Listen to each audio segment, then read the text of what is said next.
ঢাকা জামালপুর মহাসড়কে জয়রামপুর রোডে রাজীব এবং প্রাণ আরএফএল গাড়ির সাথে মুখোমুখি সংঘর্ষে দুইজন ড্রাইভারই আহত। কিছুদিন পরপরই এখানে দুর্ঘটনা ঘটছে। এখানে একটা বাঁক আছে, ইউটার্ন, ওভারটেকিংয়ের সময় এই দুর্ঘটনা ঘটে। আজ সকাল 7টার সময়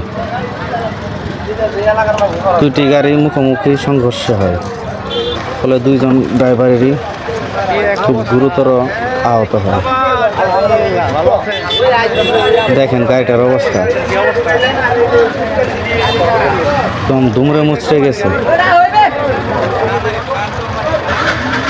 আশেপাশে এলাকার লোকজন, পথযাত্রীরা প্রাণের খবর এবং কি অবস্থা।